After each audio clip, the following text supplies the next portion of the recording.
recibimos aquí presencial al señor Max Puig.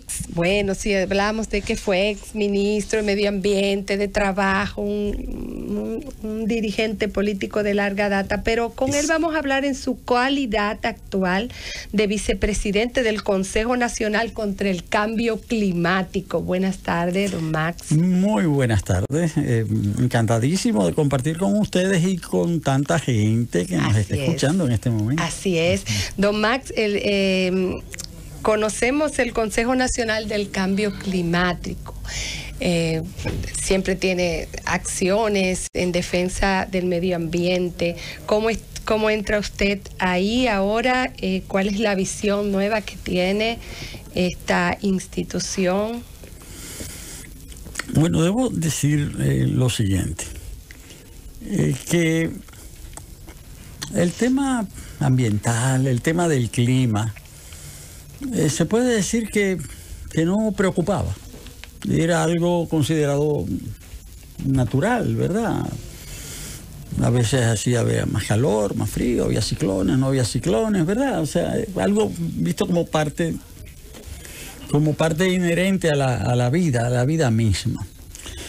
Sin embargo, de un tiempo acá, se ha hecho palpable, se ha hecho evidente en el mundo entero que se estaban produciendo cambios significativos en el clima. Nosotros, dice nuestro poeta nacional, Pedro Mir, que hay un país en el mundo situado en el mismo trayecto del Sol. Muy bonito, muy poético, lindísimo, pero él lo que nos dijo es que este país está situado también en la trayectoria de los huracanes tropicales. Y estos fenómenos naturales extremos tienden a ser cada vez más frecuentes, más potentes, más destructivos y menos previsibles. Entonces el mundo, el cambio, el clima está cambiando y de manera acelerada. Esto es un ejemplo, pero está cambiando de muchísimas maneras. Las costas dominicanas, que son hoy un recurso fundamental de nuestra economía, porque el turismo es la columna vertebral de la economía dominicana. Sin embargo, yo este fin de semana tuve la oportunidad de ir a pasar por las terrenas y me encontré con que por lo menos 500 metros de playa prácticamente han desaparecido entre las terrenas y Portillo. Y eso está pasando en muchas playas del país. Y todas las previsiones es que esto se va a seguir acentuando. Hay modelos de estudio computarizados y ya uno puede visualizar cómo estarán las playas del país en el año 2030, cómo estarán en el 2050, qué va a pasar en el 2070. Y las previsiones son que para el año 2100 el país habrá perdido 13% de su territorio. 13%. Y aquí que está mi amigo Héctor Rodríguez Pimentel con nosotros, pues la provincia de Montecristi habrá desaparecido la mitad del territorio de la provincia de Montecristi. ¿Y eso bajo qué fenómeno geológico? Por el cambio climático, por la elevación del nivel del mar. Temperatura. O sea, por el nivel del mar, dice. La elevación del nivel del mar. ¿En qué año, Max? Para el 2100.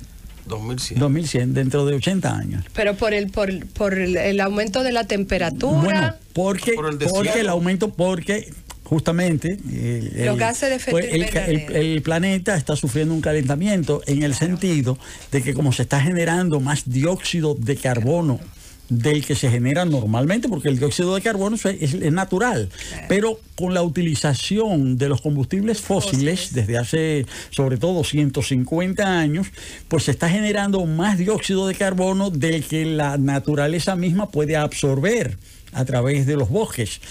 Y esto crea un efecto que se llama así, efecto invernadero, porque se crea una capa una capa de calor, es decir, los gases no pueden salir de la atmósfera, se bloquea, por decirlo así, la Tierra, se crea ese fenómeno del calentamiento, se derriten los polos, se derriten los glaciares. Entonces el nivel del mar sube, los mares también se acidifican, se hacen más ácidos, en fin, cambian las condiciones de la vida. Es decir, más del 70% del planeta es agua. Si se altera la condición del agua, se altera las condiciones de la vida. Eso es lo que está pasando.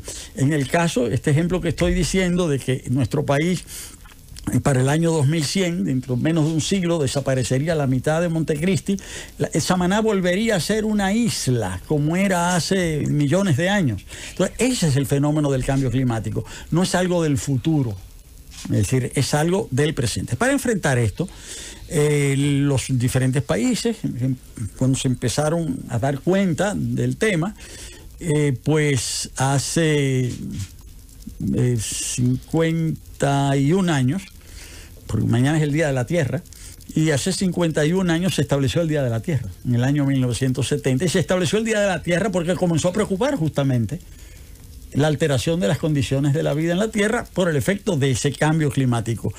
Y se empezaron a hacer acuerdos internacionales y hace 30 años, más o menos, se estableció el Acuerdo Marco de Naciones Unidas sobre el Cambio Climático, precisamente para tratar de tomar medidas.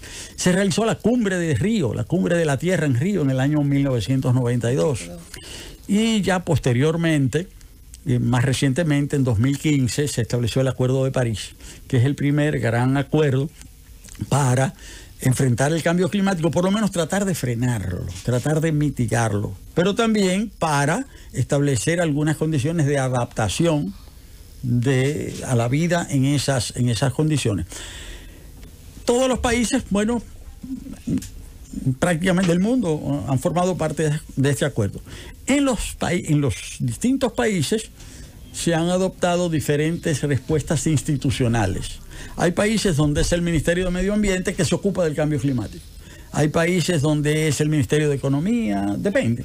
En República Dominicana se adoptó el criterio de crear un consejo. Bueno, primero era el Ministerio de Medio Ambiente, pero en el año 2008 se creó un consejo interministerial, que es el Consejo Nacional para el Cambio Climático y Mecanismo de Desarrollo Limpio, que tiene una particularidad.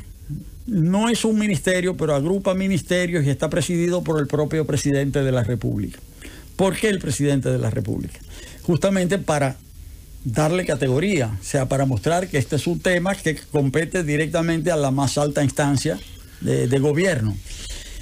Y este consejo opera como un mecanismo técnico con un vicepresidente ejecutivo, que es la función que se me ha otorgado a partir del 16 de agosto pasado, y este equipo muy técnico es el que se ocupa de coordinar, de articular diferentes ministerios que tienen que ver con el asunto: medio ambiente, naturalmente, economía, agricultura, industria, pero también instancias como el Banco Central, como la Comisión Nacional de Energía, como el Instituto, bueno, el Intran, lo que es el transporte, es decir, todas las instancias de gobierno que tengan que ver con acciones que influyan en el cambio climático. Entonces, esta es una tarea importante porque esa articulación es para fijar las políticas públicas del país con relación al cambio climático. Don Max, disculpe que lo interrumpa, pero para que nos quedemos ahí. Sí. República Dominicana, mencionamos algunos países, sí, pero República Dominicana de manera integral, ¿qué está haciendo? ¿Qué ha estado haciendo? ¿Y qué va a hacer para frenar, para mitigar pues esto que nos espera? Sí. Por lo que estamos haciendo todos hoy día, que estamos acumulando y estamos nosotros formando parte de este cambio. Sí. Bueno, en primer lugar, República Dominicana no es responsable de lo que está sucediendo en el planeta. Nosotros incidimos en una parte mínima, pero sin embargo somos de los principales afectados. República Dominicana emite solamente el 0.006% de los gases de efecto invernadero que se generan en el planeta. Eso no es nada. 0.006 es casi igual a cero. No es nada. históricamente son las grandes naciones desarrolladas las que han generado el fenómeno. Las grandes naciones industriales, ahí es donde se ha consumido carbón, petróleo, gas, y ya se ha demostrado que eso hay que pararlo. Entonces hay que pararlo en el mundo, hay que pararlo aquí, pero hay que pararlo sobre todo donde aquello que está haciendo el mayor efecto. Está haciendo mayor producción. Ahora, las consecuencias de ese fenómeno es para todos, porque se quema carbón en China o en Estados Unidos, pero el planeta entero lo sufre. Y justamente ese fenómeno de la elevación del nivel del mar afecta a los pequeños estados insulares como la República Dominicana. No más, pero tenemos meta de descarbonización, sí, tenemos meta sí, por la estrategia, por el Acuerdo de París, es el cumplimiento de nuestras metas específicas. Ahí voy. En primer lugar, una ley primero, el país se adhirió a la Convención Marco contra el Cambio Climático. El país firmó el Acuerdo de París, pero hay leyes nacionales que plantean que hay que parar el uso del carbón, no solamente del carbón, de todo lo que genere dióxido de carbono. Y la Estrategia Nacional de Desarrollo 2030 plantea, que es una ley es la ley número 1 del año 2012, plantea como un objetivo la descarbonización de la economía dominicana. Es decir, pasar a las energías renovables, es decir, dejar las energías basadas en fósiles, en carbón, petróleo y gas. Esto no ha sido fácil, porque el mismo año que se aprobó esa ley, ese mismo año se anunció Punta Catalina. Es decir, bueno, digo una cosa, pero hago otra. Ahora, en el compromiso de 2015, ya en 2015 con el Acuerdo de París, todos los países se han comprometido a decir, bueno, vamos a reducir nuestra emisión de gases de efecto invernadero. En un primer momento, República Dominicana se comprometió a reducir en un 25% sus emisiones para el año 2030, tomando como referencia el año 2010, 25%.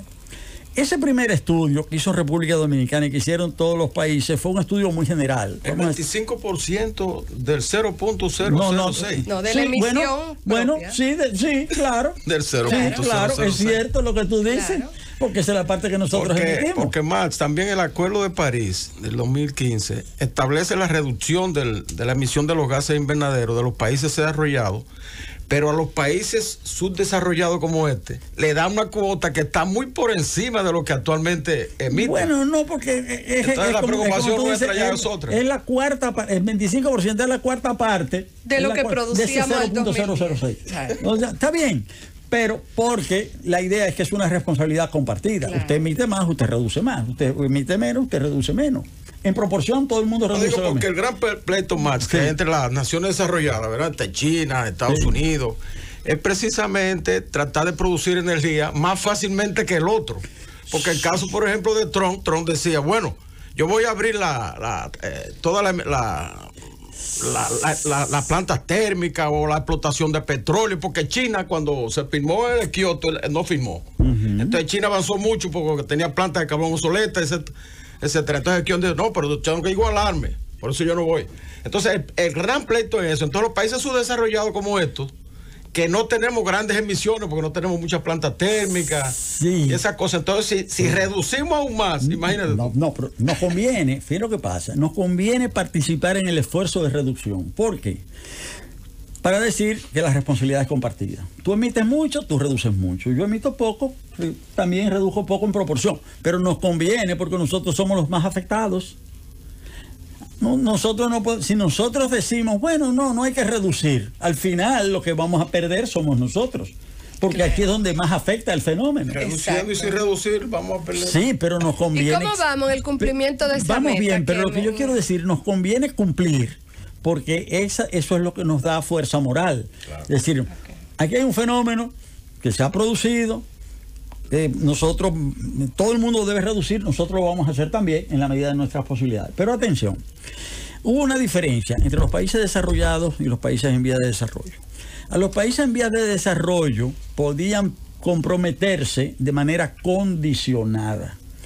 República Dominicana se comprometió a reducir un 25% de manera condicionada. ¿Qué significa de manera condicionada? Condicionado que los países desarrollados le otorguen el aporte financiero necesario para realizar esa reducción. Es decir, yo voy a reducir el 25% si tú me aportas los recursos para que yo lo haga. Don Max, tenemos que ir a una pausa. Sí. Cuando volvamos a ver qué usted opina sobre la decisión de este gobierno de cambiar su matriz a gas natural, que es un hidrocarburo. ¿Cómo entra eso en la ecuación de los compromisos que tenemos de cara a la reducción de gas invernadero?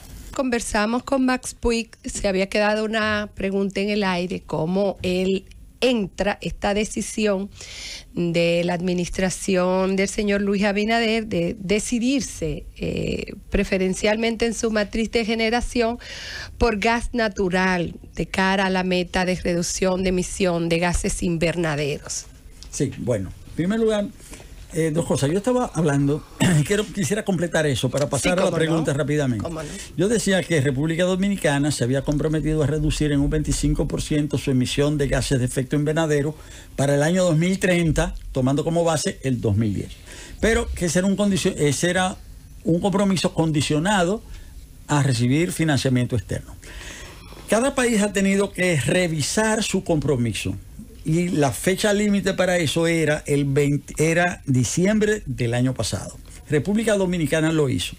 Y pasó de un compromiso de un 25 a un 27%. Parece lo mismo, pero es muy diferente. ¿Por qué? Porque el 25 era condicionado en su totalidad. Ahora del 27%, solo un 20% es condicionado. Y República Dominicana se ha comprometido a que el 7% de la reducción lo va a asumir con sus propios recursos. Ahora, eso está muy verificado, muy contabilizado internacionalmente. No basta con una declaración. Tiene que haber pruebas fehacientes de que eso se está haciendo. Y las pruebas fehacientes son la inscripción del gasto en el presupuesto, la inversión realizada por los grupos privados. Esas son pruebas. Cuando hay una inversión, eso es comprobable. Entonces, República Dominicana, ese 7% ya está verificado. Hay un 5% del 27% asegurado por el sector privado en base a inversiones ya contabilizadas y un 2% sobre la base de gastos del gobierno.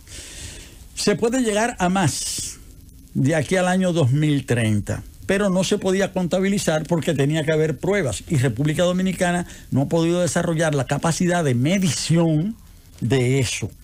Esa capacidad de medición, sin embargo, va a mejorar porque desde hace 2 años se estaba trabajando en la creación de un sistema de transparencia en el registro de la emisión de gases de efecto invernadero. Y ese sistema que se estaba trabajando desde hace 2 años, se había preparado un decreto, estaba un poco trabado, y una de las primeras medidas de gobierno del presidente Abinader fue emitir ese decreto. Entonces, República Dominicana, desde el mes de octubre del año pasado, emitió un decreto creando el sistema que se llama de MRV, medición, registro y verificación de la emisión de gases de efecto invernadero. Es el 4º país de América Latina que logra emitir ese decreto, República Dominicana. Ahora, la emisión de ese decreto significa que República Dominicana está cumpliendo con el artículo 13 del Acuerdo de París, que es el artículo relativo a la transparencia, a que todo esto se haga, se verifique, se compruebe.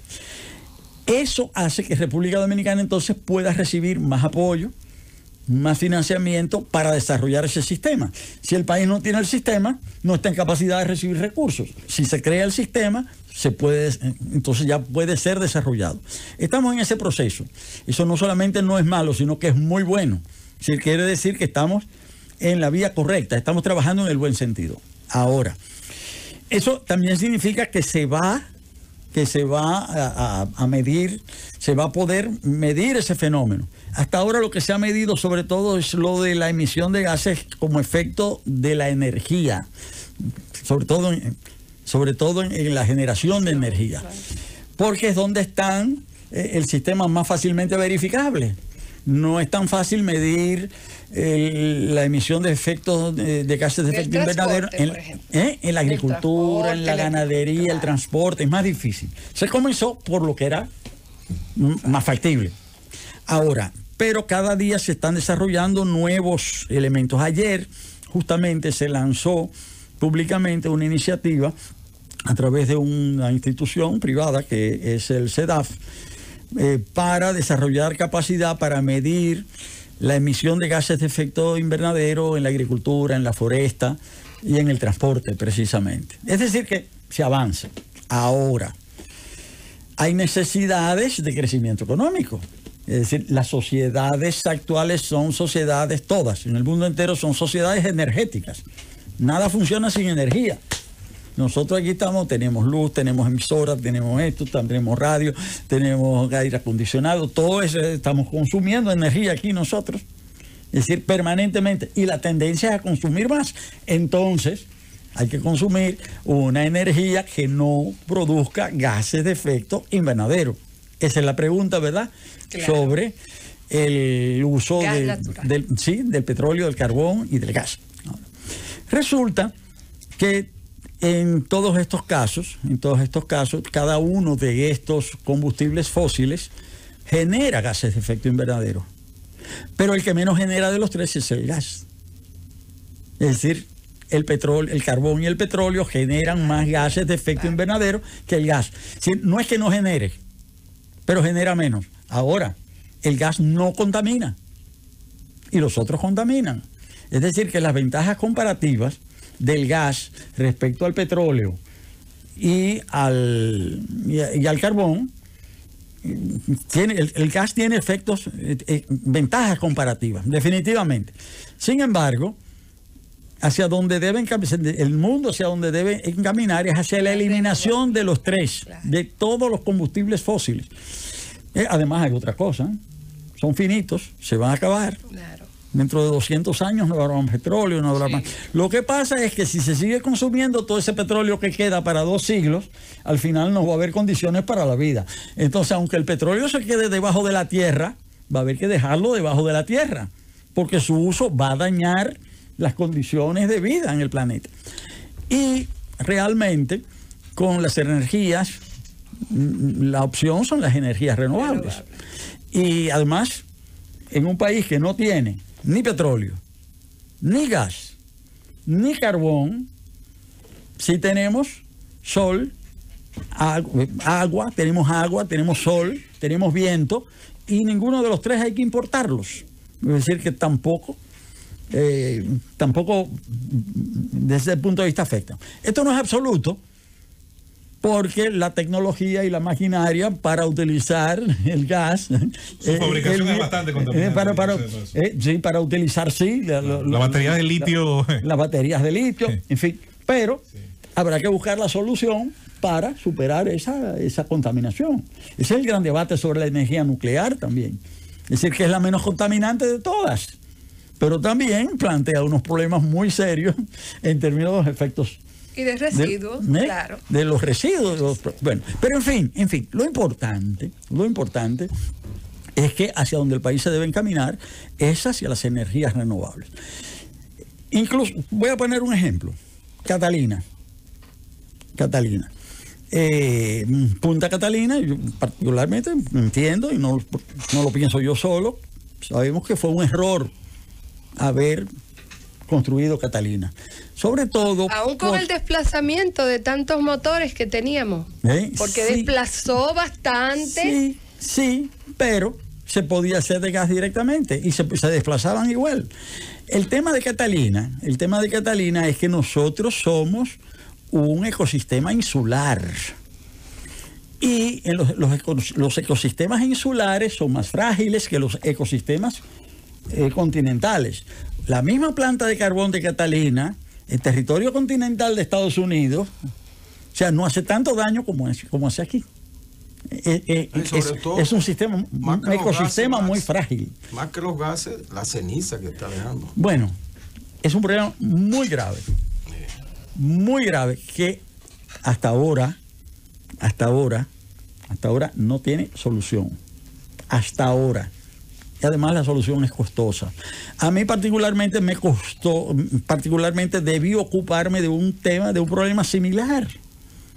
O sea, porque a mí me tocó ser secretario de Medio Ambiente en el periodo 2004-2007, Y durante la transición del 2004 fueron depositadas en el país más de 70.000 toneladas de rock ash. Sí, que son las mismas cenizas. El rock ash es lo mismo. Las cenizas que están ahí son fly ash. Fly ash. Claro. El rock ash es el fly ash consolidado. Sí. Y se le consolida para transportarlo, para traerlo, lo tuvieron que convertir en rock ash. Ahora. Que todavía está haciendo daño en Manzanillo. Todavía. Bueno, habría que ver, porque la solución que se adoptó ahí, es decir, las cenizas hoy no existen. Esas cenizas fueron, es decir, si algo pude hacer como secretario de Medio Ambiente fue resolver ese problema. Pero fue muy costoso, o sea, resolver el problema. Porque nosotros le pusimos una demanda a la empresa. Nosotros hicimos en ese caso 3 procesos. Nosotros le hicimos un proceso a la empresa por generar las cenizas, un proceso a la compañía que transportó y un proceso a los funcionarios que autorizaron la introducción. Y se hicieron los 3 procesos. Los funcionarios, algunos fueron condenados. Bueno, el sistema pero en fin. En estos minutos quisiéramos escuchar cuáles son los planes que pudieran tener el Consejo Nacional contra el Cambio Climático de cara a la recepción de la ayuda. Sí. Lo primero, el Consejo se creó en 2008, nunca se había reunido. Y se reunió por primera vez a finales del año pasado. El presidente Abinader convocó a una reunión del Consejo. Esto también le dio mucha vitalidad al Consejo. Se emitió el decreto para la medición de los gases de efecto invernadero. Se cumplió con la contribución nacional en los plazos. Y ahora mismo se está participando de manera muy activa en lo siguiente. El año pasado, a causa de la pandemia, no se pudo realizar la COP26, que es la reunión cumbre de cambio climático que tenía que hacerse en Glasgow, Reino Unido. No se pudo hacer el año pasado, se va a hacer en noviembre. Ahora, preparatorio a esa reunión, va a haber 3 reuniones regionales. En Japón, para Asia y Pacífico, en Uganda, para África, y en República Dominicana, para América Latina y el Caribe. La ventaja de eso, bueno, no va a ser igual que las anteriores a causa de la pandemia. La última que se hizo en América Latina fue en Bahía, Brasil, hace 2 años, y hubo 5.000 participantes. Eso no se puede ahora. Y se dividió la Semana Regional del Clima en dos sesiones virtuales y una tercera sesión virtual y presencial. La primera se hizo en marzo, introducción, la segunda viene en mayo, del 10 al 12, y la presencial y virtual va a ser en agosto. Vamos a ver, estamos trabajando mucho en eso. Lo importante de eso es que las conclusiones a las que se llegue ahí serán expuestas en la Asamblea General de Naciones Unidas en septiembre por el presidente de la República a nombre de toda América Latina y el Caribe. Y luego eso hace que el presidente dominicano será el vocero de toda la región en Glasgow en noviembre. Eso nos da no solamente mucha vitalidad, sino que nos da una oportunidad tremenda porque nos hace trabajar con los ministros de energía, de medio ambiente, los responsables del transporte, de toda América Latina y el Caribe, y eso hace que el foco se centre en República Dominicana y que República Dominicana también pase a jugar un papel activo en noviembre. Todas esas son oportunidades. En realidad es mucho trabajo, pero estamos muy buenísima noticia que seremos sede regional de cara a la reunión, a la gran reunión en Naciones Unidas. Gracias, don Max. Qué bueno que le han dado una reavivación a ese importante organismo regional.